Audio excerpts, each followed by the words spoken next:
jig, and the reason I started the class with that is uh, it makes you want to dance. It's dance like music, and we'll be getting to that in just a little bit. But let me get started right away. You know how I generally give you a synopsis of the lifestyles of what's happening in society? Well, this I'm going to switch it up a little bit. In your textbook, if you'll read pages 185 to 187, and then you'll turn in a synopsis on those pages covering society and stuff during the classical period, which is from 1750 to 1820. There will be another turn it in assignment due on the next class period too, but I'll get to that in just a little bit. I'm going to give you a short thought about society. It is classical period is known as the Age of Enlightenment. In other words, the middle class people and society itself went, whoa, we're valuable too. Why do the aristocrats, the nobles, and all that, why do they have all the absolute power? They ought to have their feet held to the ground too. And so these changes took place during the classical period. These things took place during the classical period. And now I'm going to just, because you're going to read and give me a synopsis, I'm going to move right on into the musical aspect. Musical characteristics that were mainly used throughout the classical period. The rhythm in a piece of music is what's known as through composed. Remember earlier in the Baroque period, the rhythm started at the beginning and had the same rhythm throughout to give it some continuity, some consistency. Well, during the classical period, they got away from that and changed the rhythm throughout the entire piece of music. The texture, which is how all the melodies and all the stuff stack up together, is homophonic and monophonic. Homophonic meaning it has harmony. Monophonic meaning there's one melody being played at the time. A piece we're going to study in just a minute has two melodies involved, but they're not played at the same time. The dynamics of the classical period have gradual change. They start off, say they could start off soft and gradually get louder. Remember during the Baroque, they used the terrace dynamics. Now they're going to start off, let's say they start off soft, and they'll gradually get louder. So it's a gradual thing. It's not the sudden from soft to real loud. There are two terms that I'm going to ask you about that describe the gradual getting loud and gradual getting soft. First one is crescendo. C-R-E-S-C-E-N-D-O. And the crescendo is nothing, there's a symbol for it in the music, which is nothing more than a greater than less than sign, and which this means is start off soft, and you gradually get louder.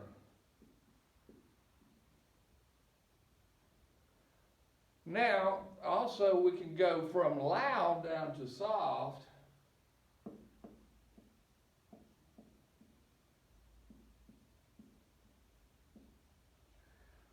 It's a decrescendo. So the decrescendo is just a backwards greater than less than sign. Well, it's still a greater than less sign sign.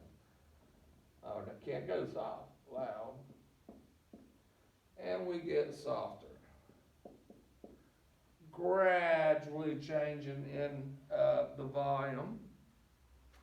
Alrighty, we're moving right along. Oh, by the way, while I'm thinking about it, the classical and romantic periods are going to be combined together for one test. In the interest of time, as far as how many days in class we have left, I'm shortening some of the lessons and combining them together. And that's why we'll have the classical and romantic together. Today we're going to discuss the classical. Next class period we'll discuss the romantic period.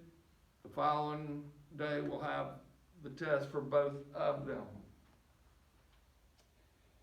Now, the form that was used in sonatas and quartets and symphonies, large pieces of music,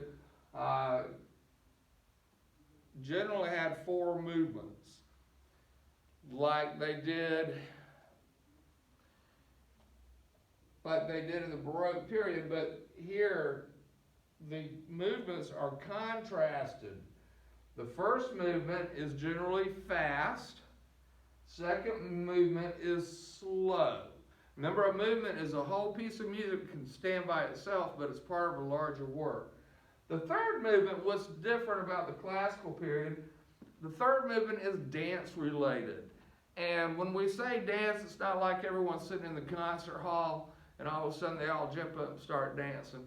It's a dance related, it sounds like a dance, but it's not. It's more of a complex piece of music. That's why I opened the class with the jig. That's a dance-related tune. A waltz. Boom, boom, boom, boom, boom, boom, ba, ba, ba, ba, beep, ba, ba, beep, ba, ba, beep, ba. A waltz is a dance-related tune. Moving right along, the fourth movement is fast, just like the first movement. So we contrast from fast to slow to dance-related, and then back to fast again. And that's the general characteristics of the classical period. I'm going to get rid of this.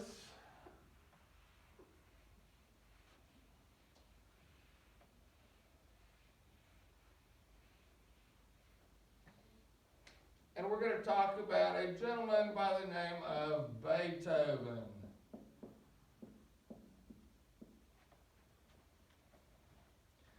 Now, what I think is pretty neat about Beethoven is he is probably, in my opinion, Bob Clarity's opinion, he's probably the most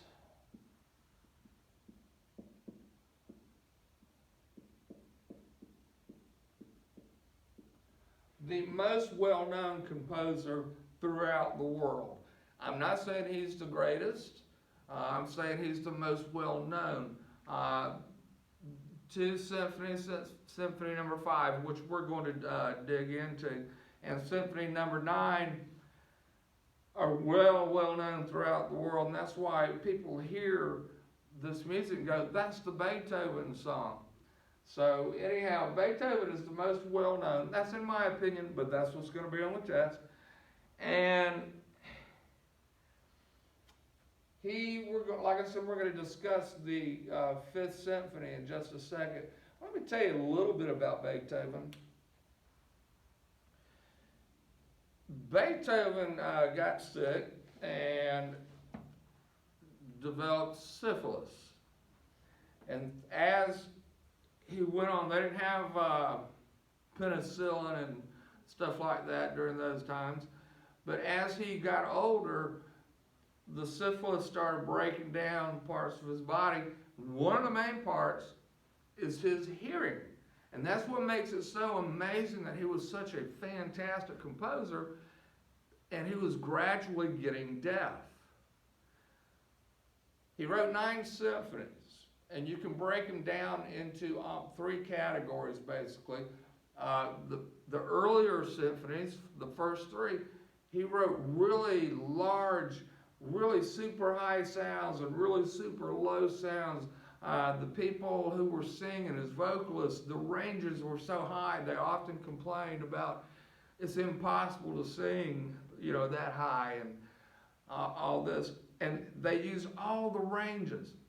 And then as he got older, his hearing started going away. And the first thing to go in your hearing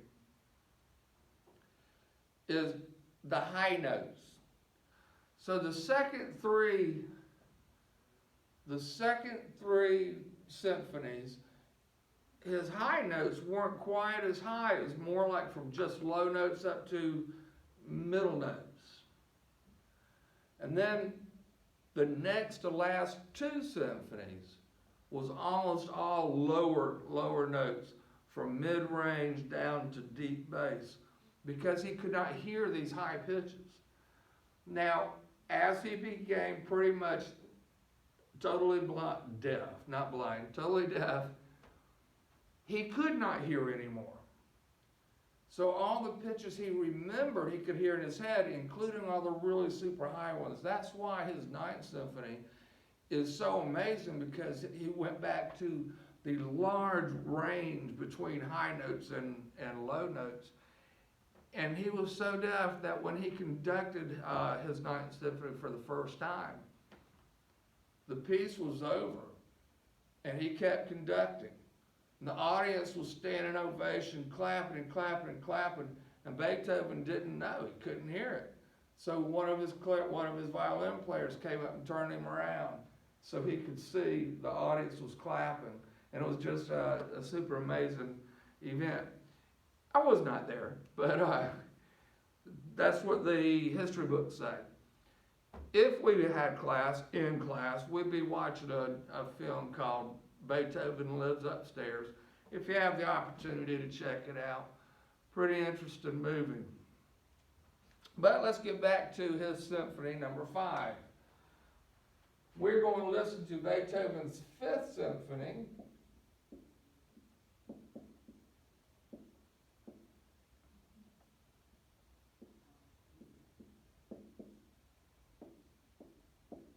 As an example of a symphony.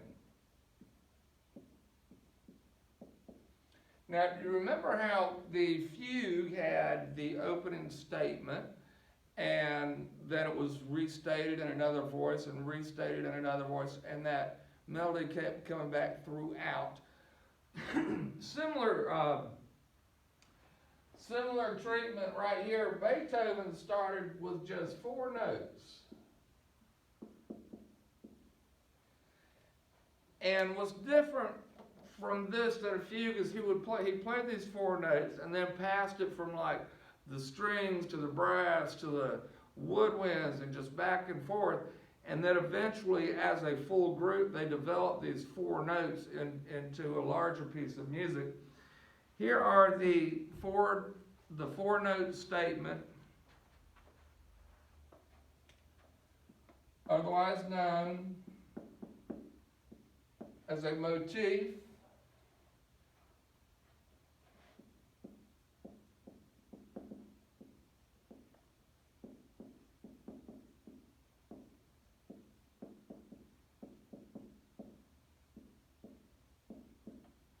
A motif is an opening musical statement, and it's developed throughout a piece of music. And as I stated before, you'll probably recognize this.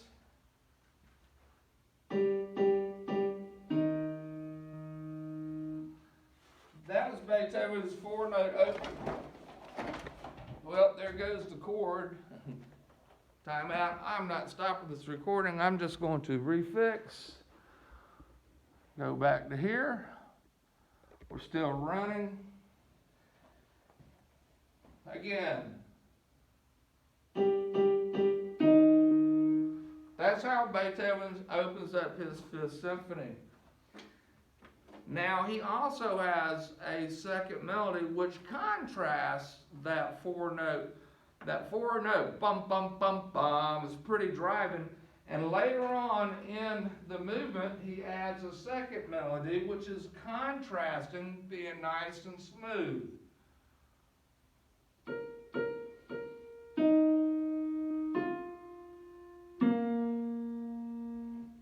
And that will come up toward the middle of the piece. And then they, after all the development, they'll come back together and they'll finish with the same 4-note statement. We are now, oh, I need to tell you about the cadence. Something Beethoven influenced that most conductors did not, composers did not do in those times. He would throw a cadence in now and then. And a cadence is basically a solo, all one instrument, all by itself, and very contrasting from what's happening before and after the solo. And the cadences, although they would be written out, they were often improvised. In other words, the performer would make up the cadence as they went along. Let me see if I can reset this computer, and let's listen and watch a symphony orchestra perform Beethoven's Fifth Symphony. We're only going to listen to the first movement.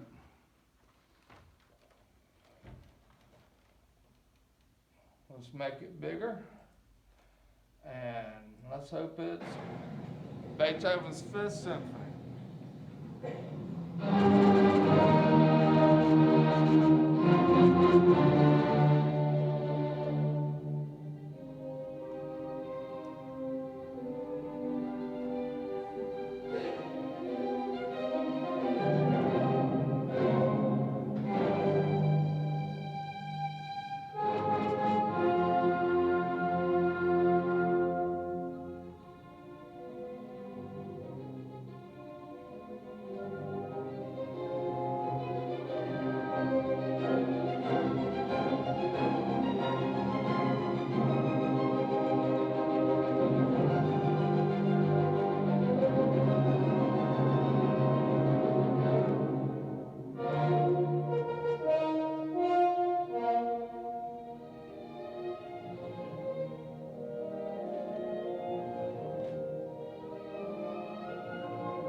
Notice the gradual dynamics characteristic of the classical period.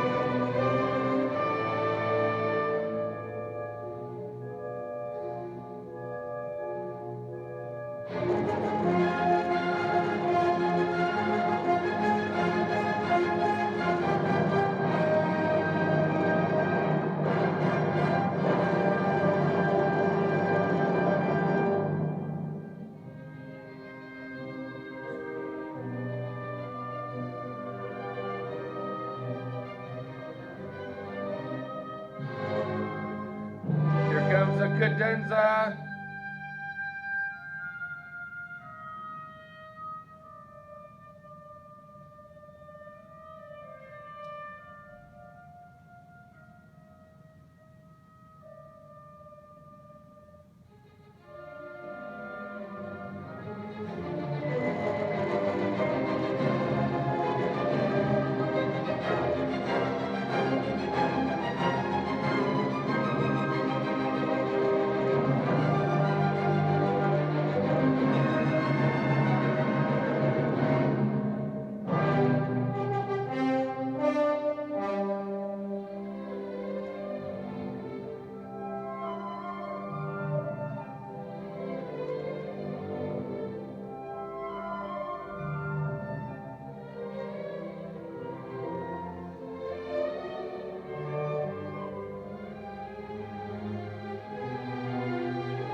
Okay, that was the end of just the first movement. If you'll notice on this YouTube, the timeline, we're only up to here. That's because the second, third, and fourth movements are here. Now you notice after they finished that movement, the audience didn't clap because it's not the full symphony. They're waiting for the other movements to come and go. All right, let's wrap this puppy up and get you on your way. Boom, boom, boom. I think I need to invest in a new speaker. That one's starting to make some crackles and pops. All right, now we'll just listen to Beethoven's Fifth Symphony, first movement only. That might be a question put on the test. Which movement did we listen to of the Beethoven Fifth Symphony? Now, there is another piece of music. Remember I told you you're going to have 2 Turnitin assignments. And the reason being is the first one just sees 3 pages, and 2 of those pages are 90% pictures. Very short. But in order to help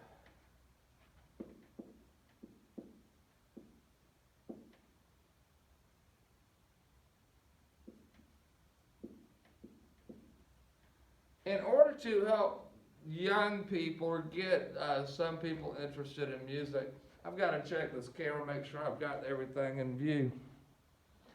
Yep, there was a gentleman by the name of Peter Schickele. I've heard it pronounced Peter Schickele, Peter Shaquille, but it's Peter Schickele is the way I've heard him actually say it. And he wrote under a nickname called PDQ Bach. He's a composer. And what Peter Schickele did under the name PDQ Bach was he would take classical music or art music, since that's what we're studying. He didn't just stick to only classical. And he would present it in a humorous way that might gain the attention of people so they would understand the musical forms and styles. There's a video that will be on the class Moodle page. PDQ Bach.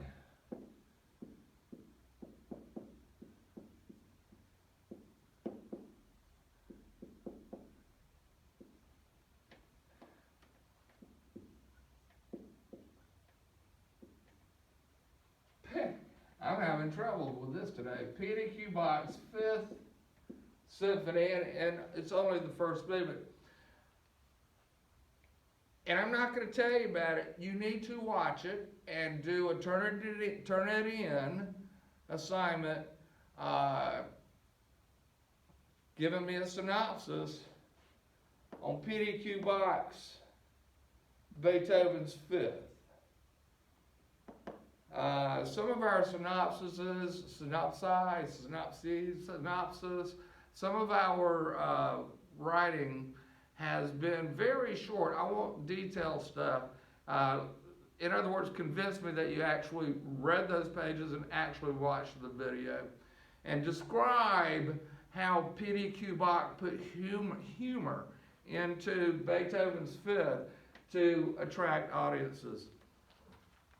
Okay, again, like I said, we're going to combine the classical and romantic periods together, and that's all I'm going to cover on the classical period.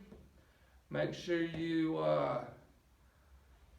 do your turn-in assignments, and we'll see you next time. Class dismissed.